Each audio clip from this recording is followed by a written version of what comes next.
Hi everyone, I'm going to go through the energy packet.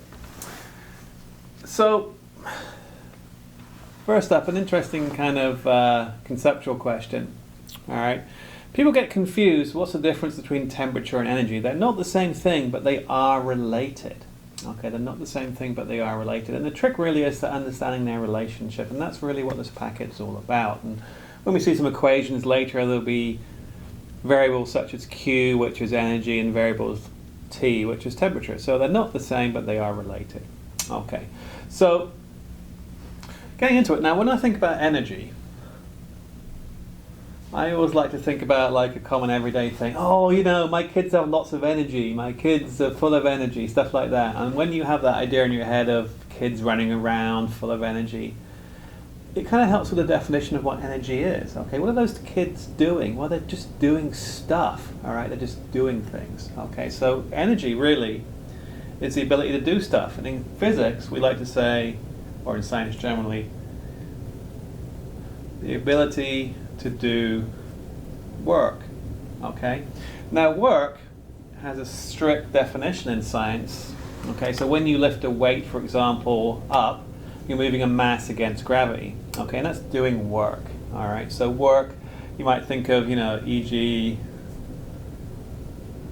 lifting a book, think of a car piston going up and down, okay? So you're really pushing against a force, if that makes sense, okay? So energy is the ability to do work, and think about this lifting up a weight. For example, you expend energy to lift up the weight, so the energy stored in your muscles is expended to do work. Okay, so we expend energy to do work. All right, now heat. Okay, now don't confuse heat and temperature. Okay, heat is a form of energy. Okay, it's the most common form. Pretty much everything is converted to heat at some point.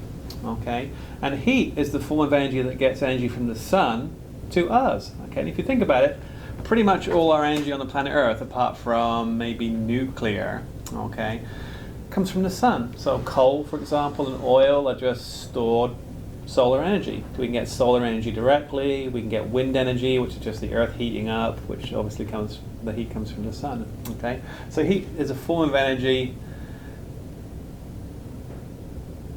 associated with transfer, okay? So when energy is transferred from one place to another, think of, you know, energy from a log fire going to your hand when you're sitting around a campfire, or energy from the sun coming to the earth when you sit outside on a nice warm day.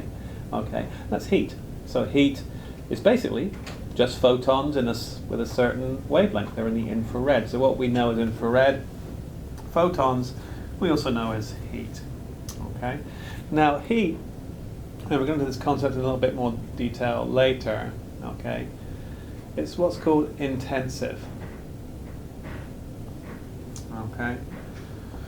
Oh, my mistake. Extensive. Heat does depend on the amount of stuff. 2 logs on the fire gives you twice as much heat as 1 log. Okay.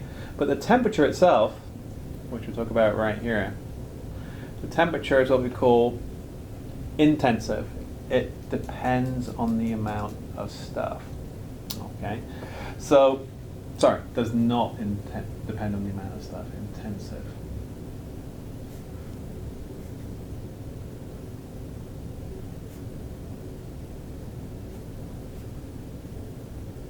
And think about temperature as simply the speed of the molecules. Okay, so if I had a cup full of water at a certain temperature, all the molecules would be moving with the same speed. If I had a swimming pool full of molecules at the same temperature as the cup, they'd all be swimming with the same speed. Okay, so temperature is all about speed. However, the swimming pool of water holds more energy because there's more molecules with that speed. Here's an analogy. Think about someone running down the street, right? So open your door, walk out into the street, and someone jogging down the street bumps into you, right? Okay, they impart some energy during that collision to you, and you both fall to the ground, but you know, no one's hurt. You just get up and brush yourself off. Person runs off, and you go back into your house. Fair enough, right? So a little bit of energy was transferred to you during the collision with one person, or if you like, one molecule moving with a certain speed, having a certain temperature. Now imagine opening your front door and the New York Marathon's running past and 4,000 people bump into you at the same speed. You probably wouldn't survive that because each person gives you more and more and more and more energy, you know, a fixed amount of energy per collision. So that's what energy is. It's the cumulative effect of molecular action, if that makes sense. Okay, whereas temperature is measuring the speed of one molecule. Okay. Now,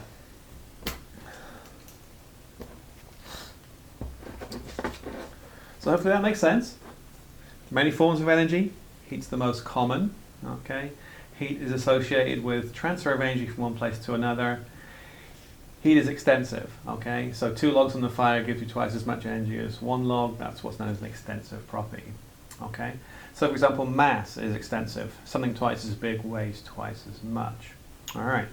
Temperature, on the other hand, is intensive. It does not depend on the amount. It's molecular speed. The molecules in the cup are moving at the same speed as the molecules in a swimming pool at the same temperature. Okay, so temperature T, if you like, on the molecular level is proportional to speed.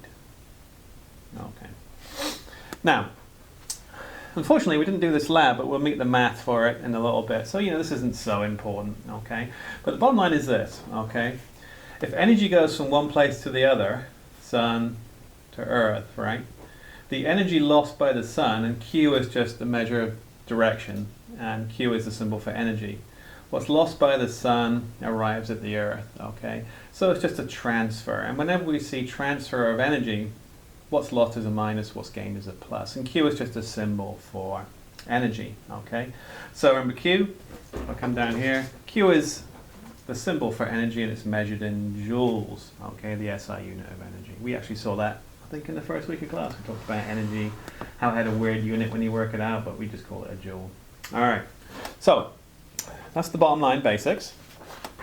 Moving on now, okay, we can do some simple conversions. Okay, you may be familiar with, particularly if you're, trapped in your house and you're ordering out and Uber Eats and all that, and maybe going through a drive-through. We're all eating too much fast food right now, of course. But here's a cautionary tale. Okay, so we can actually think about everyday food in terms of how much food it how much energy it contains. And 1 calorie, which is our everyday kind of imperial unit, is equal to 4.184 kilojoules. So we can convert between metric and imperial, if you like, calories to kilojoules. All right. Now this converter was used on one of the math problems on your first midterm, so this is where it came from. Okay. Now, bottom line is, if you look on a packet of food, every food has a label, and if you go to McDonald's, they have to provide you, they may hunt it around a little bit, but they have to provide you with the calorie information for their food. Go somewhere more healthy, and I'm doing this, right? Go somewhere more healthy, like Subway, for example, and they show you the calories on the sandwich right on the napkin, like, I think a veggie's like a shade under 300, which is really low calories for a large sandwich, okay? But a Big Mac, if you ask them, a Big Mac extra value meal, okay, equals 1,100 calories, which is interesting. And a regular person has 2,000 calories per day. All right, so with those 2 conversion factors, as well as this one up here, you can answer the following questions, okay? So what's an average person's calorie requirement? Well, an average person is 2,000 calories. 1 day is 2,000 calories, right? A Big Mac and large fries is 1,100 calories. Let me just do that again. Big Mac extra value meal. Big Mac extra value meal. All right, Big Mac extra value meal is 1,100, and that's without a Diet Coke. That's with a Diet Coke. A Coke would probably add another 300. So it all adds up. So, question: how many Big Mac extra value meals can a person eat per day and stay within a limit? So basically, I'm turning calories into Big Macs. Great place to pause, right? Turn 2,000 calories into Big Mac extra value meals. I'm asking you a question: how many Big Macs can you eat per day and maintain a healthy weight?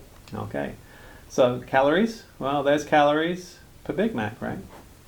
1,100 calories is 1 Big Mac extra value meal. Work that through, 1.8 Big Mac extra value meals. So you can eat a shade under 2 times at McDonald's per day and maintain a healthy weight. I personally, maybe you're the same, I like to eat probably 4 times a day, all right? So that tells you how calorie dense this food actually is, okay? You can eat twice at McDonald's or 4 times like a regular person, if that makes sense. Okay. Now, follow up, how many kilojoules is this? Well, I'm going to take 2,000 calories times, use my, put down just a little bit, 4.184 kilojoules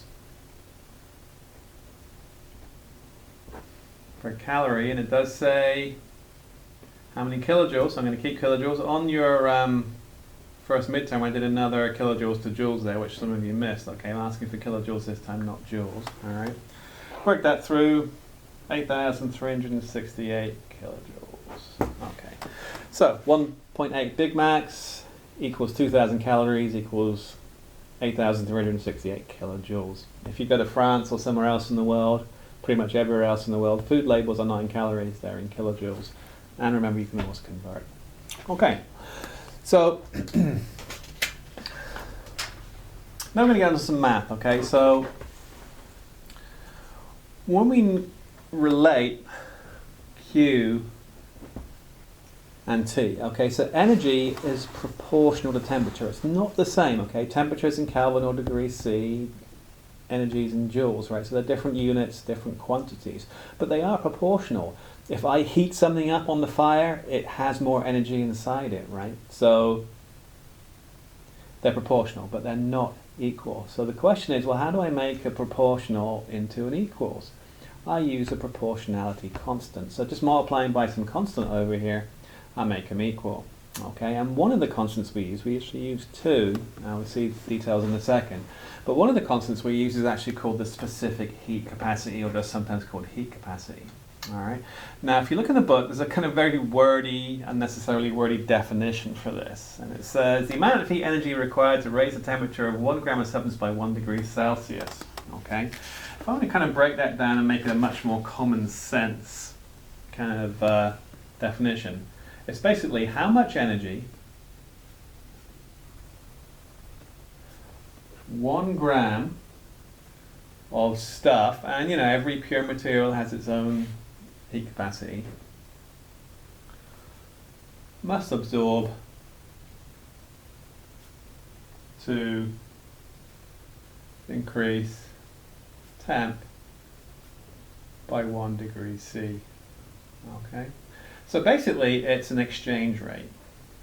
Have you ever been somewhere interesting on vacation, Canada, Mexico, places like that? They have different currency, right?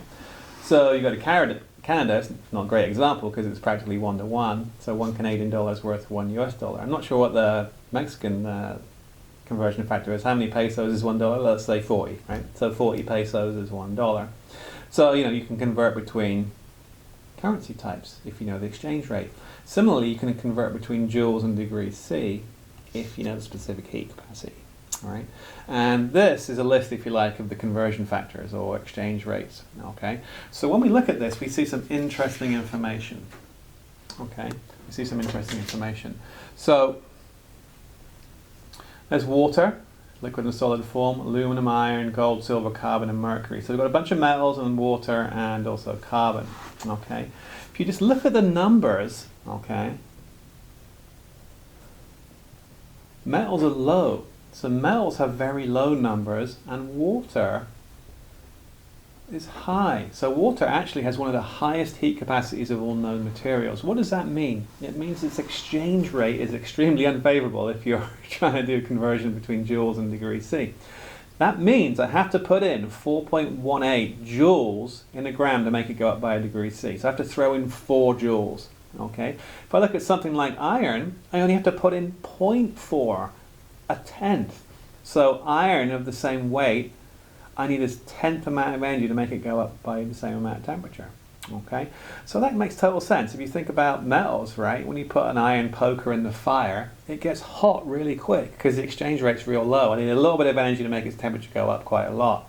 So things with low heat capacities, low exchange rates between joules and temperature change, heat up quickly. They have, they heat up quickly. Good conductors. Water, on the other hand, have you ever heard that phrase, a watched pot never boils? What that's really saying is water has a super high heat capacity, okay? So you watch the pot forever waiting for it to boil because you have to put a load of energy in the water to make it raise its temperature, right? That's true here because the exchange rate is so high. I have to put in 4.18 joules to make it go up by a degree C for 1 gram, okay? So high exchange rate, low exchange rate. That's what we see for natural materials, okay? Remember, heat capacities are just exchange rates. The symbol is CP, all right? That stands for heat capacity. Now, you actually use this math all the time, but you just don't know it, okay? So in your car, you have a cooling system, okay? So here's a car, here's your engine, which is just a big old piece of metal, really. Here's your radiator at the front of the car, okay? There's a hose in the top, hose out the bottom, okay? And what it does, it pumps liquid around a pipe which is thermally in contact with the metal of your engine. So the engine gets hot, okay? Heat's transferred to the metal pipe and then transferred to the liquid inside, which absorbs that energy, gets cycled around to the radiator and then cooled because as you've gone through, traveling down the road, there's air blowing over the radiator which cools that liquid, okay? So that's kind of in a nutshell how the coolant in your car works, okay? So we call that stuff coolant that goes in there. Actually, we call it coolant in Arizona. We call it antifreeze in Chicago, right? Okay, but it's the same stuff. All right, just cools your engine. All right, now a few questions. High or low heat capacity for an engine coolant? Do you want a big exchange rate? The temperature goes up. Well, it absorbs a lot of energy for a small increase in temperature. Or does it absorb same amount of energy for a higher temperature change? Okay, so what do you think? Okay, do you want something with a high exchange rate or a low exchange rate? Think about that for a second. The answer is high. You want it to absorb a lot of energy for a small change in temperature. Then if you think about it, if I've got maybe 30 or 40 degrees C to play with for a temperature change of my coolant, I can absorb 20 or 30, depends on the change, times the heat capacity, right? So I need a high heat capacity. It absorbs the most energy if it's got a high heat capacity. All right. What else do you need? Well, you need a liquid. You need to flow it around that pipe so it takes the heat away, right?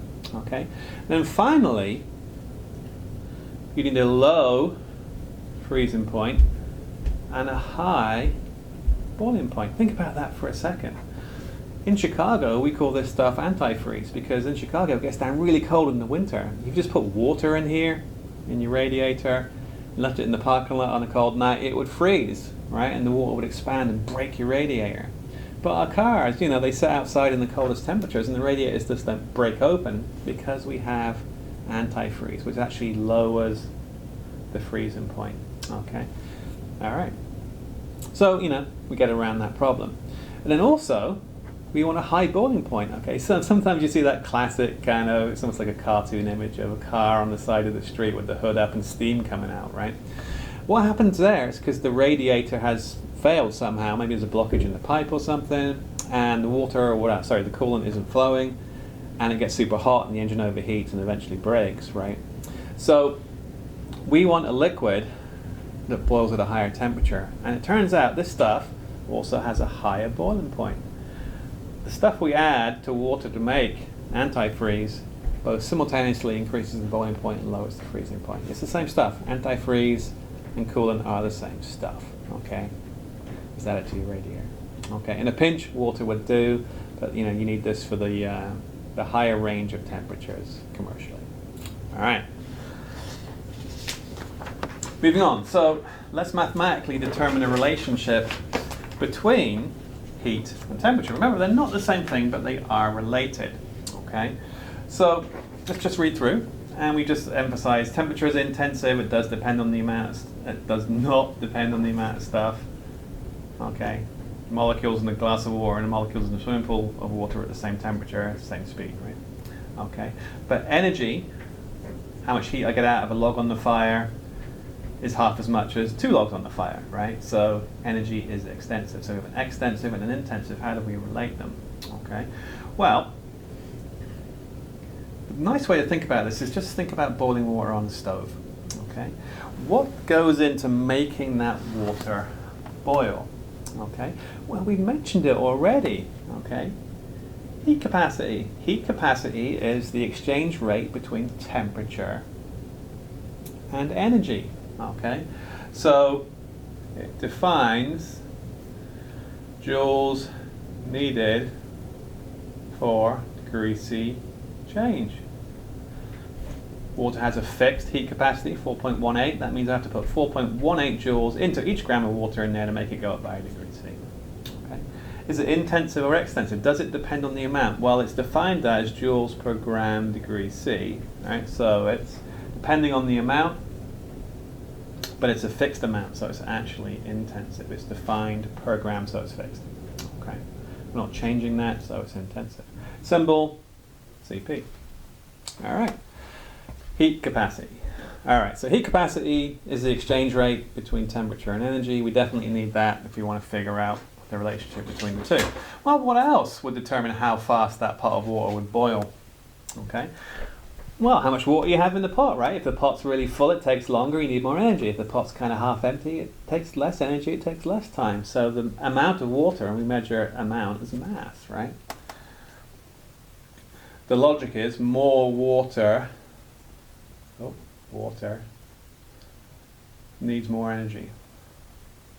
So Q is proportional to mass. So mass. Okay. Extensive or intensive? Well, mass can change, so it's extensive. Nope. Extensive. Mass. Okay, got that switch. All right. Finally, what do you think? Hey, if I boil my water from 0 up to boiling, I've got to go through 100 degrees C, right? But if I go from 99 to boiling, only 1 degree C. Remember, it's a certain amount of joules per degree C. So do I want to go through 100 steps to get there, which is 100 times more energy, or just 1? Well, just 1, right? So the initial temp determines how quickly I'll boil that water. If it's really hot out of the gate, it takes less energy to boil it. So I'm nearly there, right? If it's really cold, I've got to go much further. Okay, so contrary to the old wives' tale, think about it in logically. Hotter water does actually boil faster because it's less delta T to 100 degrees C. Okay, so intensive or extensive? Well, temperature is a variable, all right? Okay. So, but it's fixed at the same time, so we call it intensive. Okay, and then we call it delta T. It sets delta T. It sets the change needed, right? So that's a fixed number. So if I start at 20, you've got to go to 100. That's fixed to 80, so we call it intensive. All right, so those are your 3 variables, right? And that's what it is. Q equals Cp times M times delta T. Next page we'll do it kind of in more detail. But that's your equation. Those are the 3 things which relate temperature and energy for an object, right? All right. Now, so we'll try a few questions here. And now, we have our equation. Q equals CPM delta T. So joules equals joules per gram degree C. Now that tells you these other things have to be in grams, so it cancels, and degrees C, so it cancels. Okay, so change in temperature is measured in Celsius, mass is measured in grams. If we use heat capacity, each joule per gram per degree C. So that's important. Okay, let's do the first one. How much heat? So Q equals Cp M delta T is needed to raise 25 grams of water by 15 degrees C. All right, so water, flip back, all right, flip back. Water, we know what its heat capacity is, 4.18 joules per gram per degree C, all right. Put the units in, 25 grams of water, that's going to cancel. By 15. Now it doesn't say where it starts, doesn't say where it finishes, it just says it goes up by 15. It might go from 0 to 15, it might go from 15 to 30, it might go from 30 to 45. We don't know, and to be honest we don't care because we have the difference, right? It goes up 15. Nice place to pause, work it out. 1.569 joules, which we normally quote these in kilojoules to the right sig figs. Obviously, we're going to do some math there, divide by 1,000, etc. All right. Fair enough. Now, what I want you to do, pause, right? Pause. Then try this one. We can do exactly the same thing, but for iron, right? Iron. So flip back, look at the exchange rate, and you'll find the exchange rate for iron, the heat capacity, is much lower. So we need less heat to do the same thing. So everything else is the same. It's 25 grams, going up by 15 degrees C, but you're going to need much less energy, okay, because it's got a lower heat capacity, a much more favorable exchange rate, if that makes sense. So work it out. Pause if you like, I'll do it right now. 0.45 is the iron number. Same numbers up here, 25 grams, 15 degrees C, equals 169 joules, 0.17 kilojoules. As we'd expected, we pointed out that iron had a tenth of the heat capacity, so we need a tenth, pretty much, 0.17 compared to 1.6, a tenth of the energy to do the same thing. All right. Now, honestly, there's only so many ways we can ask these questions. All right, so on number 3 here, I've shown you all the tricks, okay? And a nice little idea is, just like we did with gases, put the variables down the side there, okay? And then we can kind of fill them out as we go, all right? So, I'll be honest with you, my timer is just about to go off, so I'm going to stop here. Nice place to stop. Let me just pull that up for a second, okay? Try this one before looking at the next video, okay? It's got all the tricks. I'll give you a couple of pointers because we're, got just a minute left. So, how much heat? Q.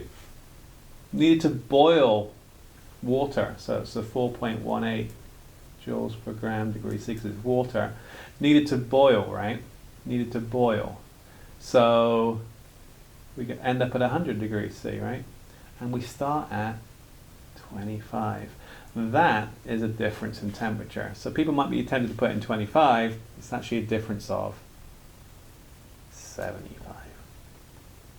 And finally, mass. Well, I don't give you the mass, but you do have a data sheet, and it's well known that 1 gram of water is 1 milliliter, so it's the same number, but in grams, okay? So you can fill it out from there.